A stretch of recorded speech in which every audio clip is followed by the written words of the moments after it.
Hey YouTube. So the first Irn-Bru jazz bass, this one didn't even make it to. Normally I do a video and then I stick it on my Mad Malco page and then I put it up for sale, and then recently these things keep selling, the Irn-Bru and the Buckfast ones keep selling before I get to actually post them up for sale. So this one didn't even make it to a video because I did a video last night where I had it hanging up there when it was still in bits before I'd actually assembled it, and it's already sold, so there you go. So this is it's just a cheapo jazz bass copy. I got it off Brian, who's the singer in my Black Sabbath band. It just needed set up really. It's very light. Pretty good, but everything's there. It all seems to work. This one has the Irn-Bru Old and Unimproved label on the headstock, because I've been drinking that recently. They've re-released it. They've re-released it at £2 a bottle though, so it's twice the price of normal Irn-Bru, but it's nicer. It doesn't have that horrible, is it Aston Martin that it's got in it. It's got that sort of thing, to replace the sugar, because they brought in a sugar tax here in Scotland. So they've re-released this older one, and it's quite nice. I've been drinking it the last couple of days.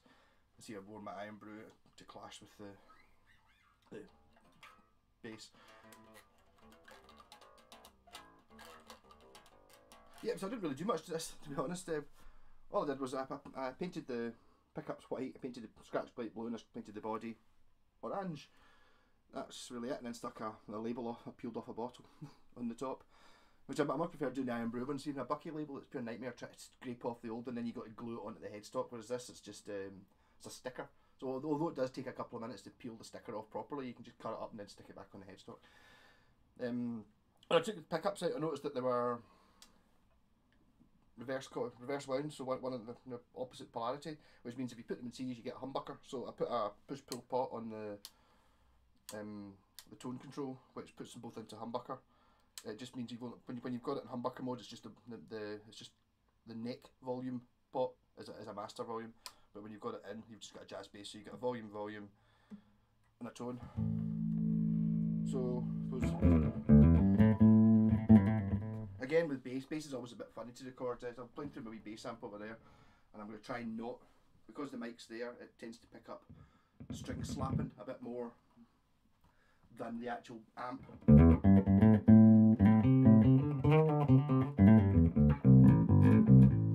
you get your neck pickup. Well, actually, it's pretty good. This is the first time I actually put it through the bass amp.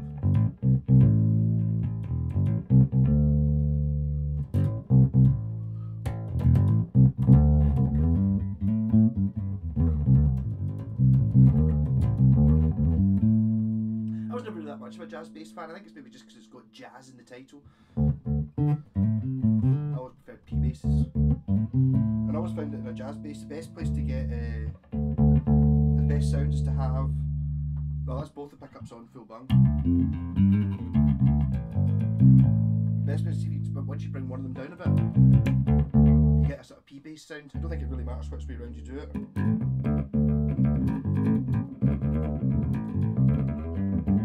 That's them both on. Actually, sounds pretty good with both on.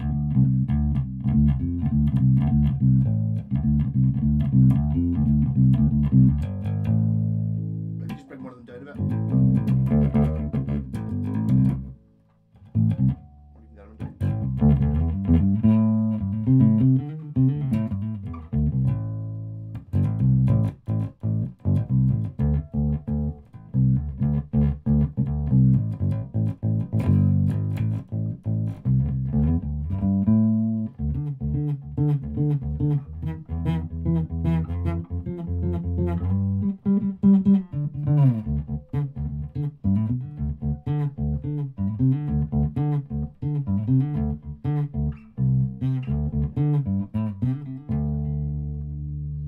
Yep. Then series mode, which I've never tried to bass amp, so hopefully it'll sound different. Yeah, it does oomph it a bit, so you get like a sort of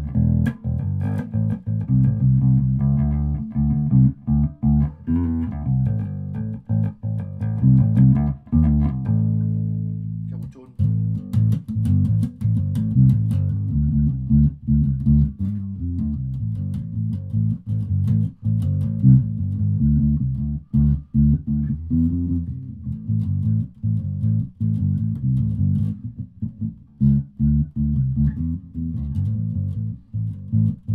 I'm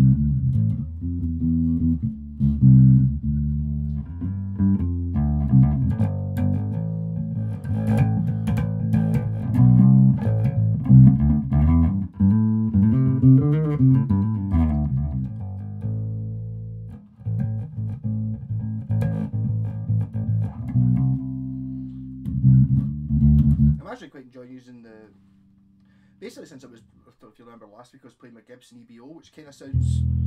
Well, it's a humbucker and it's really bassy, so it's kind of not a similar sound to that. I'm kind of. Since I joined the Sabbath band, my bass sound has changed significantly. I was always very much a case of, you know, kind of. That kind of sound. Which is too punchy for Sabbath. It needs to be a bit more woolly. So actually having this one and turning the tone right down and having the you get that sort of woom, which really works for.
So, as I said, this isn't a sales pitch. This is going to actually the guy whose guitar I was demoing, the Music Man, which I said it was probably, you know, it was about £1,000 worth. It wasn't. It was like £3,000 worth. It's like so that kind of explains why it was really rather good, and you can kind of tell. I mean, I was kind of saying comparing that guitar to, you know, my Japanesey ones. It was, I would say, a tier above. I would say it was on a par with the Washburn Falcon, which is not going to be won't be popular with people who are buying them, but they're just kind of a league above. But I mean, it being £2,800 or £3,000 kind of explains why.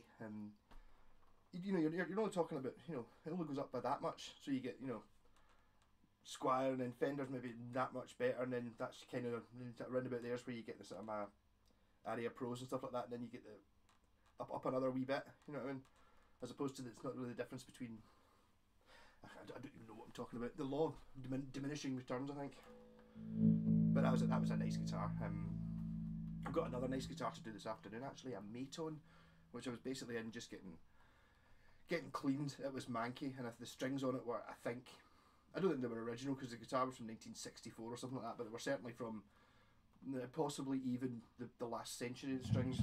And the thing was, it actually still played all right. You know, like, this guitar must be pure amazing if it can handle having strings that are this shit. You know, ones you don't want to slide in case you get tetanus.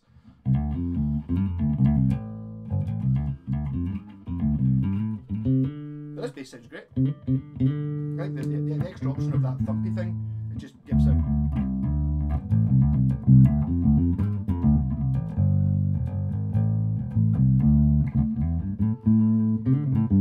So if you've got a jazz bass, I can fit that switch quite easily. Assuming that the two pickups are reverse wound, you can tell that by well, actually you can just do it with if you've got an old pickup lying about. I've got one that I use for this exact purpose. Sitting there, there's got so much shit stuck to it. Have I got another single coil lying about? I do not. No, but it's got like a lighter stuck to it and a spoon and some wire wool and a bit for the Dremel. Yeah, so if you've got like an old pickup lying about, you'll notice that it sticks to one of them and it'll be repelled by the other one. And that's so if basically if that's what you're doing, because you can just do just it doesn't need to be a pickup, just be a magnet. So if it sticks to one and then you put it on the other one and it doesn't stick to it, you've got the reverse wind, reverse polarity, which means you can wire them in series and you get a humbucker, which gives you that sort of EBO type, especially when you turn the tone down a bit.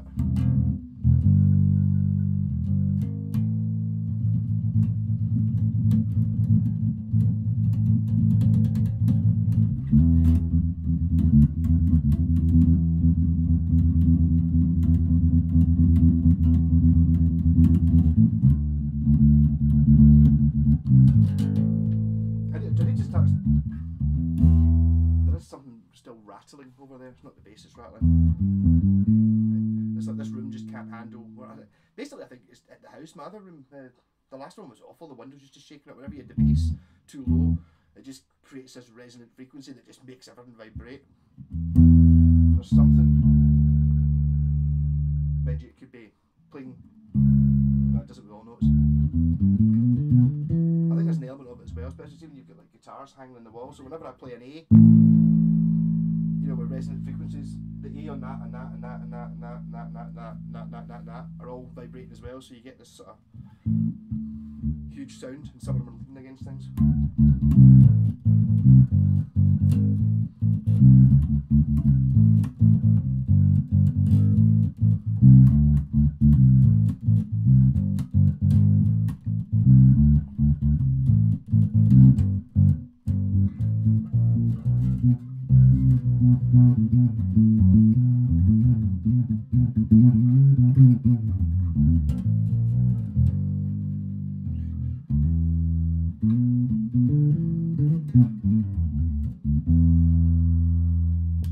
Yeah, so keep your eye open. I'll not be these are the Irn-Bru and the Buckfast ones. People aren't getting bored of them yet, so I'm going to keep doing them.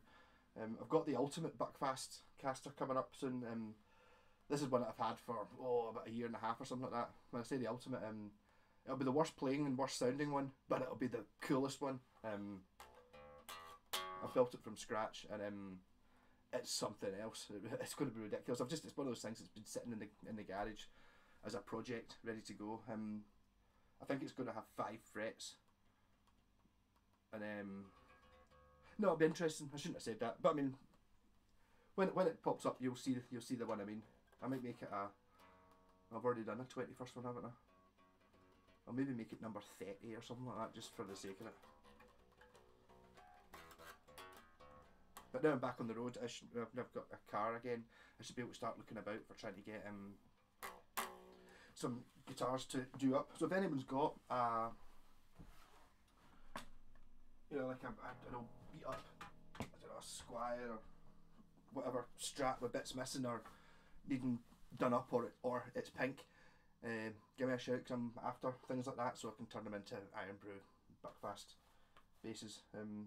I had a thought of this one. I've actually got a jazz bass humbucker, which I was thinking of putting in this, but because as soon as I took the pickups out and it did that, oh man, a bit of that wire wheel that was stuck to that pickup has now decided to stick itself onto the pickup. Yeah, but because it did that series thing, it's like I always like to have some sort of, you know, secret power in any guitar I do. So that was well good enough for that.